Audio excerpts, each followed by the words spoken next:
we're going to think about publishing. And in this case, we're going to have Rotem from CrazyLabs to basically come and talk to us. The title is Keep on Slicing, a Publisher Case. So, hey, Rotem, how you doing? Hey, thanks for having me. No problem at all. So, yeah, tell us what you mean by keep on slicing and the publisher story.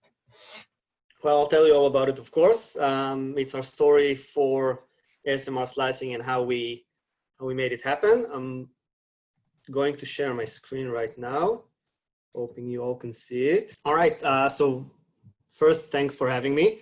It's great to be here, of course, at these tough times. You know, we're trying to make the most of it. As publishers ourselves, we are in communication with a lot of developers from around the world, and we hear all about the different situations in the world. We in CrazyLabs, we're back in the office, as you can see. We're in Tel Aviv, so things are a little bit better here, but I'm hoping you guys are all staying safe. Today we'll speak about ASMR slicing, which is our latest hit and the making of it. We'll speak about the idea behind ASMR slicing and how we got started, from the ideation to the gamification of the game and success in worldwide release. If you have any question whatsoever, there's a Q&A button, so feel free to ask any questions you want, and I'll try to answer as many as time permits. A little bit about us. CrazyLabs is the home for hyper-casual games, light puzzles, lifestyle, and casual IP games. Our games were downloaded over 3 billion times, and we have over 80 million unique monthly active users. Our offices are located in Israel, Macedonia, Bulgaria, and China. Here you can see some of our latest hits from all our studios. Today we'll focus about, as I said, ASMR Slicing, which is the top left game. It was released in April this year, a little less than 2 months, and we already acquired 42 million downloads, and we're hoping it will stay like that and increase even more. So we'll start talking about the ideation. How do we create games, or how do we start thinking about creating these games? So trendy games today, and you can see them in the top charts, they're inspired from top viewed videos, online challenges, or some remaking of old school games. The user acquisition video, when we start, at least, should be already also based on the original videos to catch the eyes of the users and to remind them why they're seeing it or what this game is all about. So if we just use a video which is unrelated to the idea behind the game, it might not be as relevant as if we're really trying to imitate or really take the inspiration from the real life scenes that we're making the games from. So for those of you who still don't know what ASMR means, it's Autonomous Sensory Meridian Response, or in English, it's what causes the vibration when we're looking and hearing these videos or when we're doing it ourselves.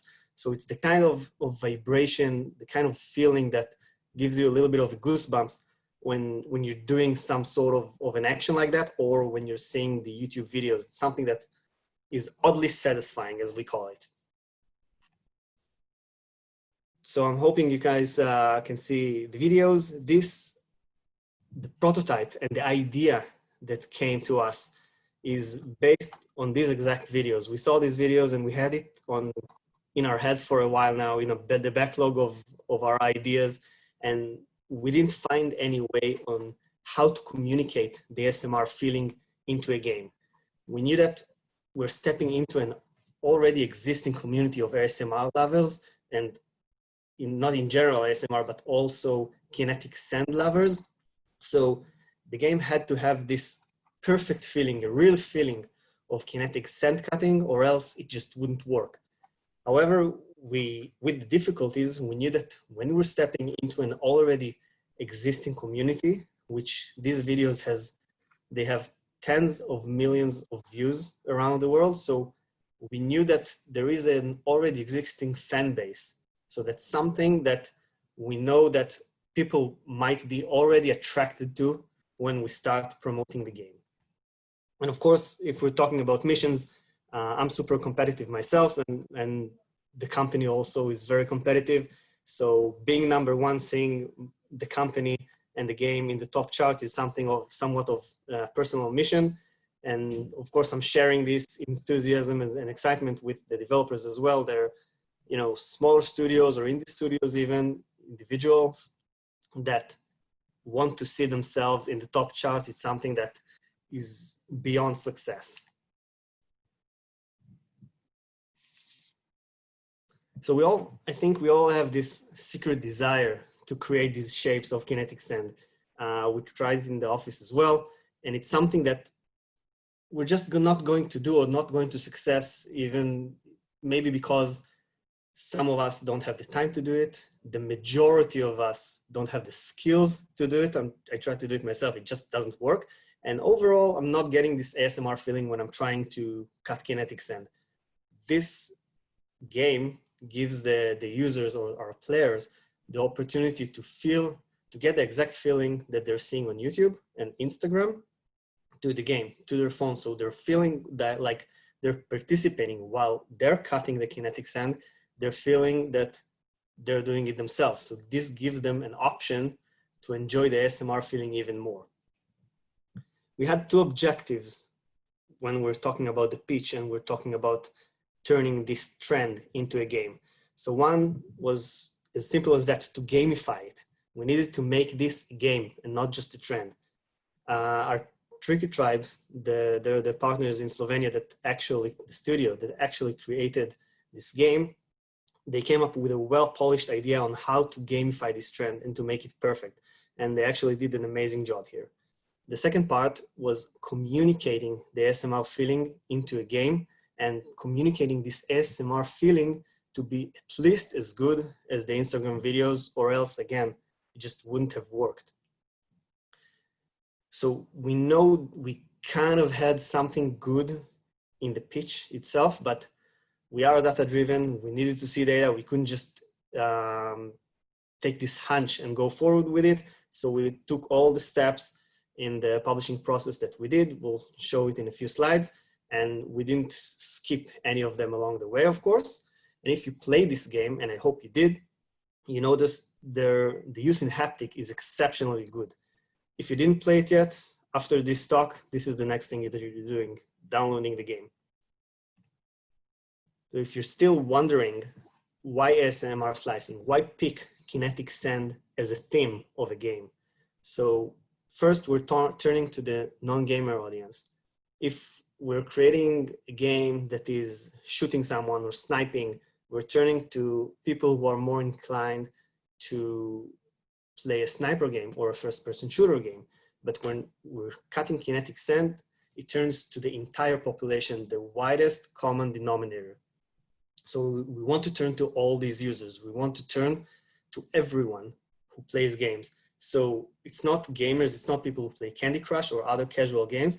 It's people who have 5 minutes while they're waiting in line or waiting for the bus or talking to their mother on the phone or just coming home from a hard days of work, and they want to relax in front of the TV, but have something very casually, very easy to pass these 5 minutes while they're watching commercials or just want to unwind. Second part, as I said, the mass appeal of the users. Millions of people already watched these kinetic sand videos. So we kind of know that we have something going, and it's all across channels. It's not just Instagram or Facebook. It's all across the social media channels, and people watch it, people like it. So we kind of know already that the CPI, if the videos are good and the game is good, that the CPIs will be also good. And of course, it's not gender bias. Male like it, females like it. It's something that everyone can relate to. Talk about the first user acquisition campaign. I hope you can also hear the sound. This is something that communicates well the ASMR feeling. So we start with simple gameplay videos. We're just checking the market pulse, seeing if people would want to play this game, to play the video that we're showing them. We're not using tricks. We're not using user acquisition hacks. We're not using anything. We're just testing the CPI to see if the users want to play this thing that we show them in the video. When we're checking CPI, we're aiming for CPI of 30 cents or less, because if it's higher than that, it will be almost impossible to scale and reach the top charts. We were super excited when we got the CPI of 11 cents, and that was the first confirmation for us to say, okay, we've got something here. Again, if you have any questions, please feel free to use the Q&A button, and I'll try to answer most of your questions. So after the first user acquisition campaign, and once we see that we have something here, the retention is good, we're checking, of course, for ARPU and LTV, and we're turning into the honeymoon phase, as we call it, or the scale test. So we have low CPI, we have good traction because we're turning first, of course, to the users who are most likely to install the game. So we're using all of our scale efforts to buy users as cheap as we can with the maximum revenues that we can get from them. And this lasts for a little bit over a week or two, that we're able to scale very cheaply. We're able to get users in millions, and we can make a nice revenue for them. And this is when we start planning ahead and A/B test GLD, level funnel, get analytics. And we're not just, sitting back and watching the users flow, but we are already planning ahead because we know that this is just a phase and it's not going to be for the lifetime of the game.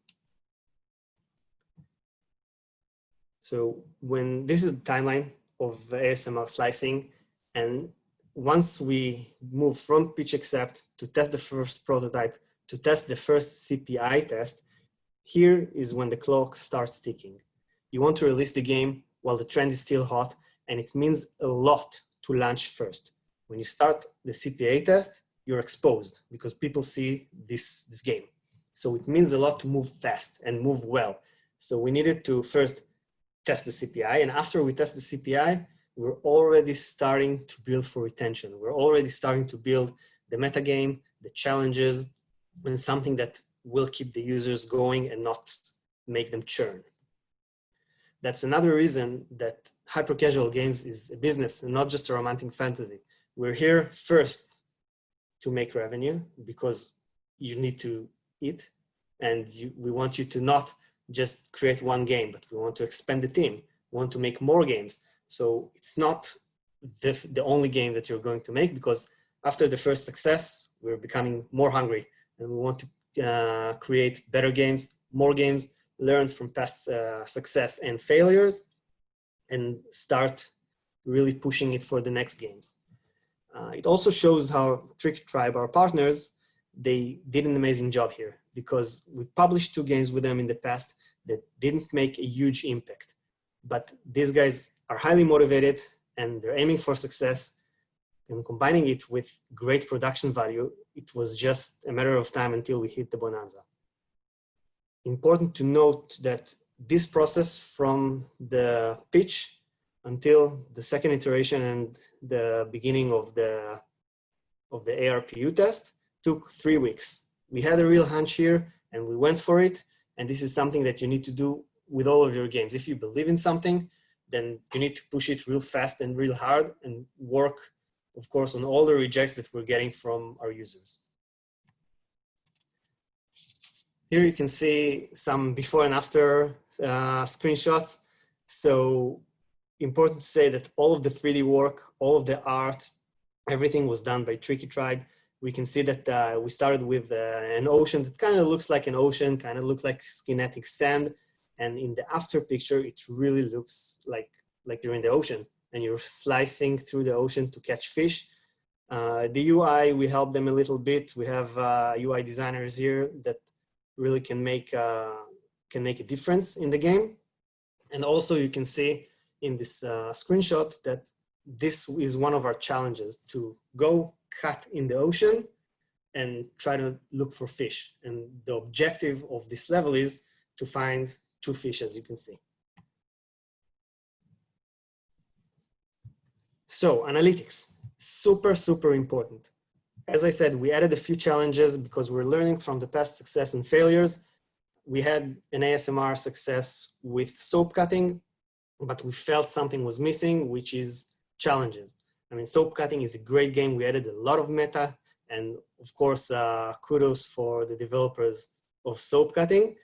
But here, first, we didn't want to kind of do the same thing all over again. So we added challenges, and we can see that even with the challenges, we had churn rate of less than 5% on average for each level, which is very good. It means that users aren't bothered with these challenges. It's not like a super Zen game, but we did notice some drops.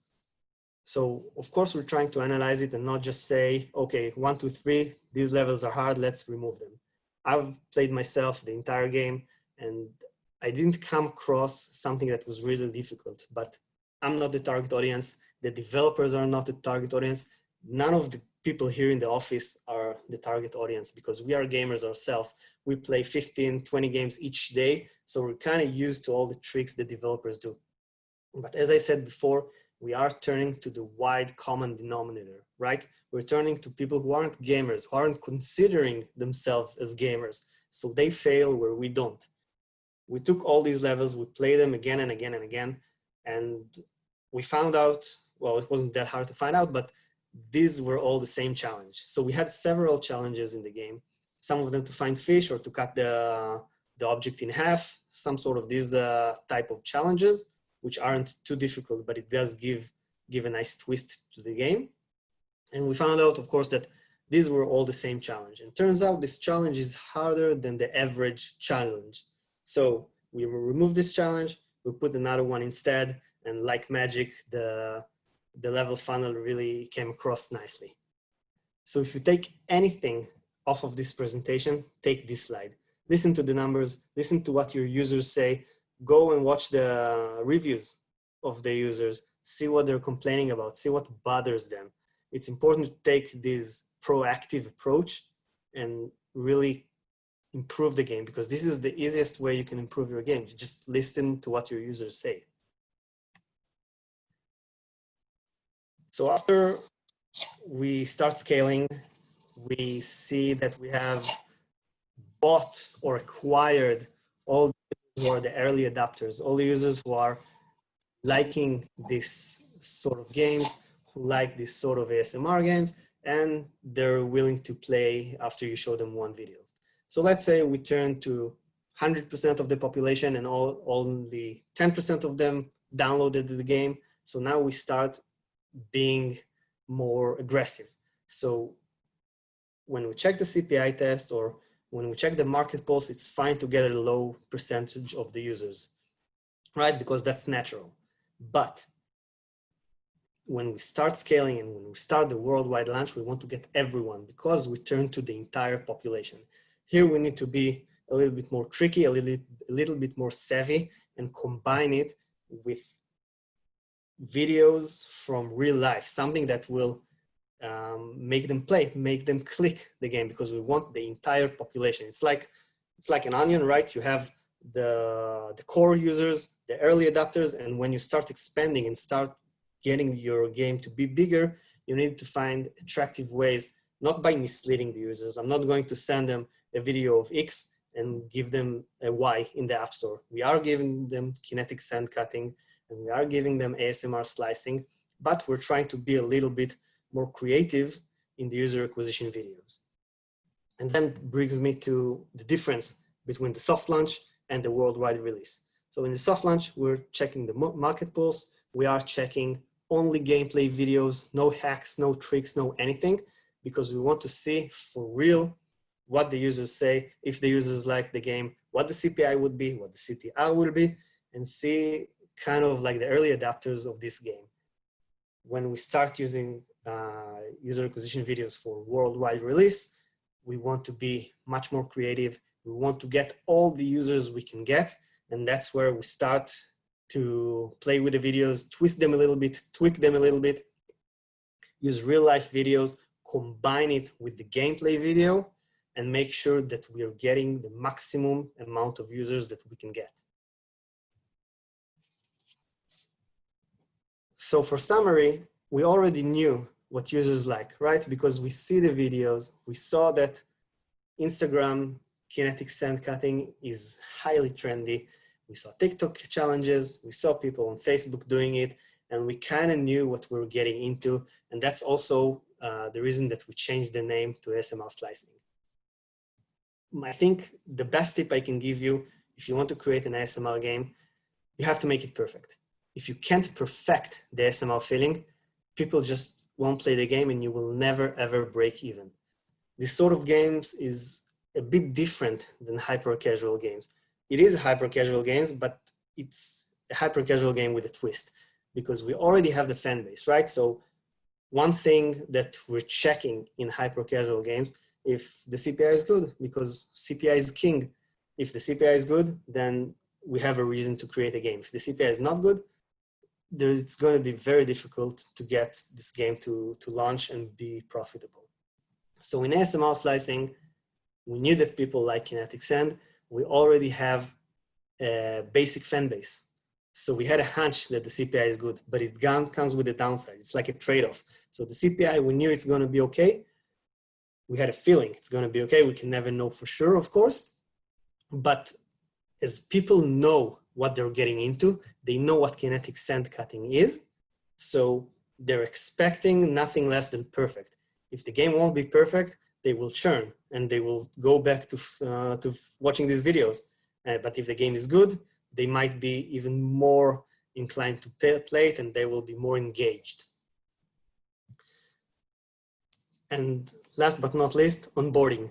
Super important, always important for any kind of game that you're creating. You have to have the users know what to do in the first 3 seconds of playing the game and watching the gameplay video. They really have to know what they're getting into, or otherwise they just won't play it. All right, well, I can go forever talking about these games and ASMR slicing and the making of it, of course, but I want to start answering questions. So first, I want to thank everyone for coming. Hope you're staying safe. Hope you're listening to your government's orders. It's very tricky times that we're living in, but we're making the most of it. And 1 second before moving to questions, I want to remind you that CrazyLabs, we're accepting pitches, we're accepting games. Feel free to contact myself or the email below, any publishing manager that you know in the team. We are with you at these times and we're working harder than ever. We're accepting games, we're accepting pitches, we're accepting concepts or videos for CTR or CPI tests. Please contact us if you have anything. Thanks. Thank you for that. Got to remember to turn my mute off. That was really great. And I know Primosh quite well, and he's amazing. His team are great, and I'm really, really glad to see them get such a great success for this. And they're a bunch of people who they really care about kind of making fun and interesting games. So I think if I take anything from what you've said, and it's really about doubling down on the value of the experience you're trying to create, and really kind of making. And maybe this is a core thing about. Maybe not, people talk about hyper-casual in all sorts of ways, but if you think about hyper-casual as about perfecting a singular mechanic, which is the way I like to think of it, I think they did exactly that. You know, they really, and I think you said it perfectly at the end there, you know, they really doubled down on what the feeling of that process was. And I think, if anything, that to me is a massive lesson for anyone making any kind of game. You know, the perfection of the feeling of the action. Definitely. I think that's the difference between other hyper-casual games and working on something that's already trendy and hot, because you have to perfect the feeling, unless I wouldn't play something that is less than what I already know that is good. Exactly. We have tons of questions. So as much as I'd like to ask you lots of things, I'm going to actually go over to the audience. So the first one is, how does CrazyLabs keep players engaged and keep improving 90-day LTV? This is coming from Avinash from Kunia Labs.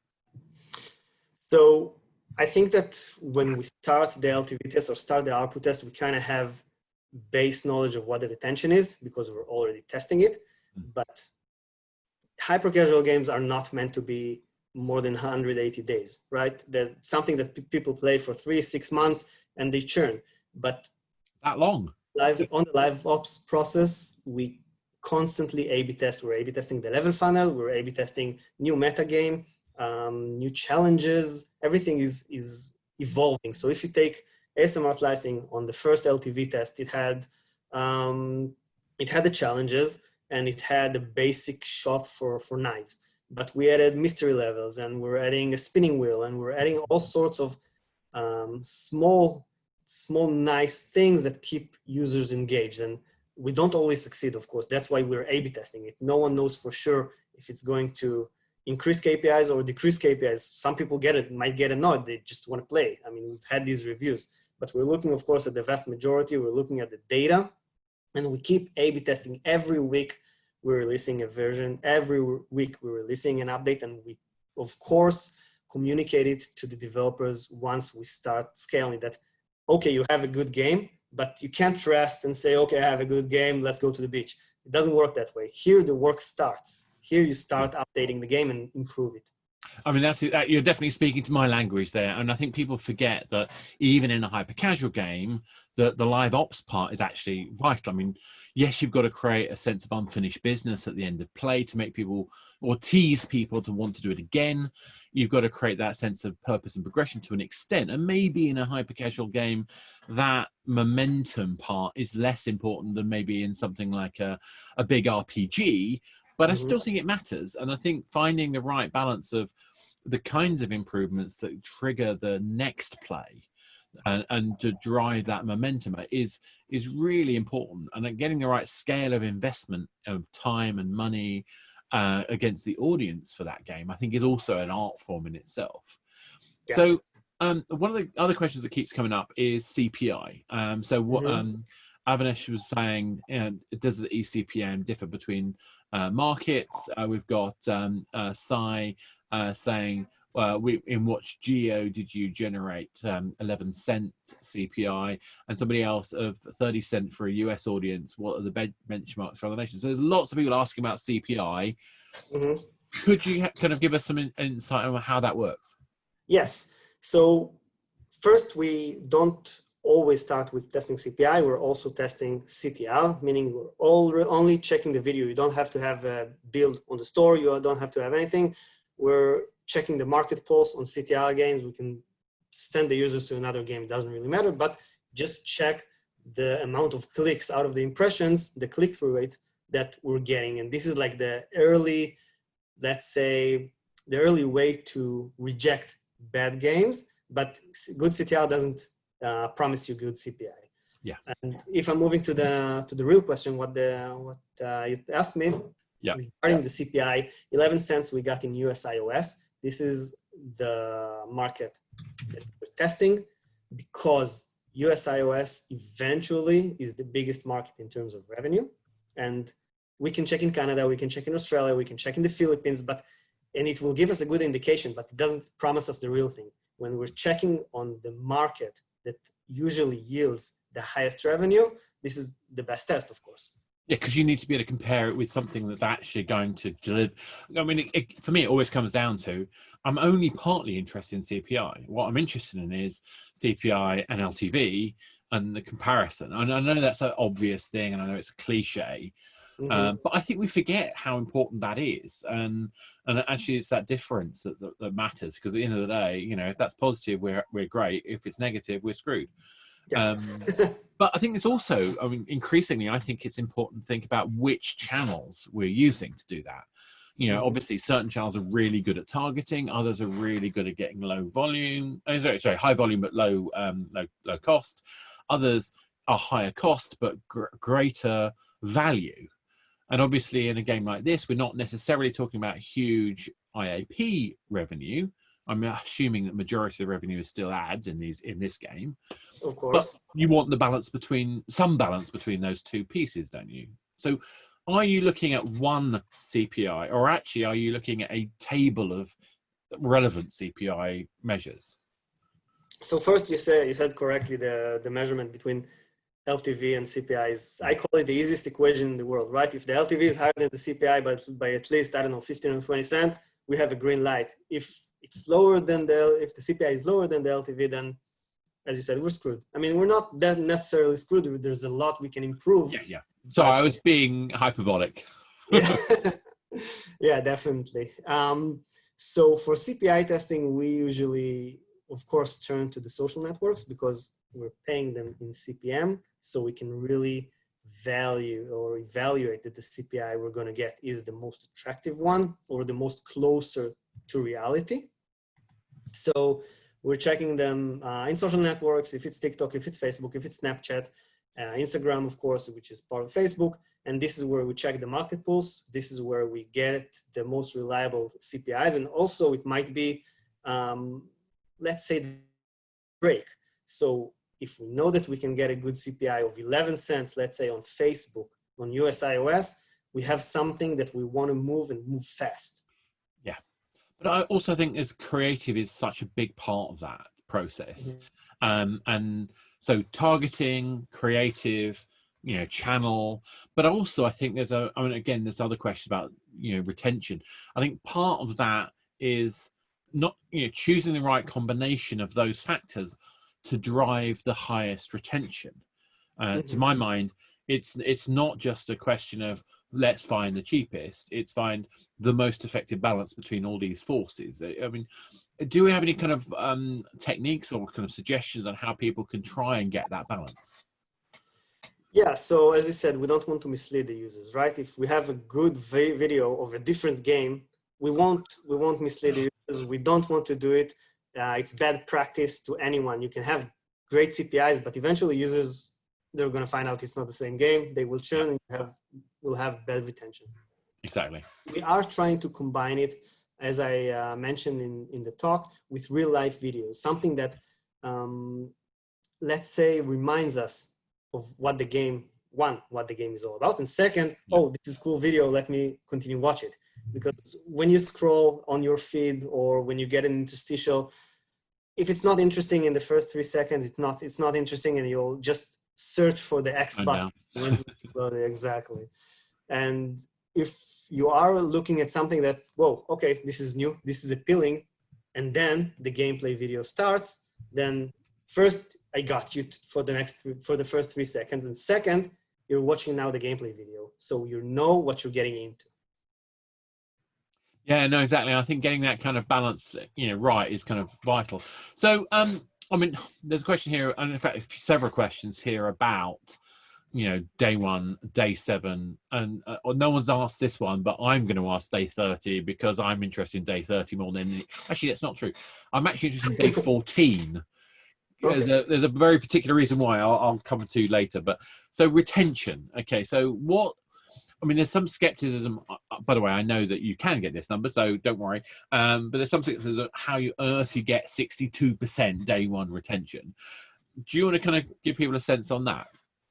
So I think the 62 day 1 retention is the exact result of turning into an already live and existing fan base. Yeah. So when we start scaling, we don't see these numbers. We don't see day 1 retention of 62% after we had 42 million downloads. That's not happening. And if someone says so, he's lying. But well, it's audience size, isn't it? The more audience, the more you'll revert to the mean. I mean, it's maths. Exactly. But when we start acquiring users for the first time, I think that automatically the users who are more engaged to these kind of videos, they see the ads, they click, they play, and they're saying, oh, wow, this fell out of the sky, right? Someone read my minds and created a game about kinetic sand cutting. And that's why we're getting these, we knew that it's not going to last, but it's a good enough indication to say, okay, we have something here. Yeah, no, I think that's a really kind of important way to look at it.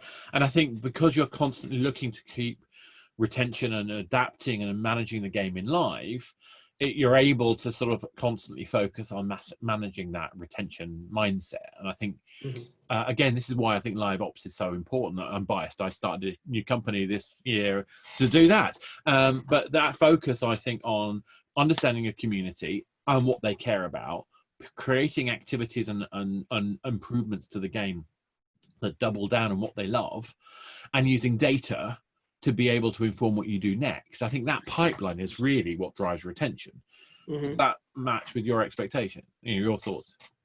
Yeah, I think live ops is super important, and we see that we have games like Amaze and like Soap Cutting. Amaze is over 1 year old, Soap Cutting is over 6 months old. They're still both in the top 200 of the charts, and not because they started as major games, but because we improved them over time. I think the Soap Cutting dev Karan is here somewhere, maybe listening, maybe not, but he knows the hard work it took and it still takes to A/B test every small change that we want to make in the game. Every time we come up with a different thing, sometimes we fail horribly, sometimes we succeed amazingly, and we say, okay, now we managed to increase the usage of the average user in 7%, in 12%. That's something huge. That's something that allows us to increase LTV, of course. And if we increase LTV, we increase the bids, we can scale more, and then we can keep ourselves in the top 200 after 6 months that the game is live. And the game it's not a casual, it's not a puzzle game. It's a trendy game. It's a trend game. It's an ASMR game. So we thought initially that it wouldn't last, but when we're looking at the live ops and we're doing the live ops, these guys, also Primoz and his team, they're highly dedicated. Every day we talk, every day we think of new things that we can make in the game, and eventually the hard work pays off. Oh, absolutely. I have so many more questions I would love to ask you, and I'd love to tell you why I love Day 14, but there's no time, sadly. And thank you for bearing with me on the additional questions. Really appreciate you taking the time out, and give my best to the guys at Tricky Tribe. I will. Thank you very much for having me, and I hope the next time we meet is face-to-face. Absolutely, absolutely. Looking forward to it.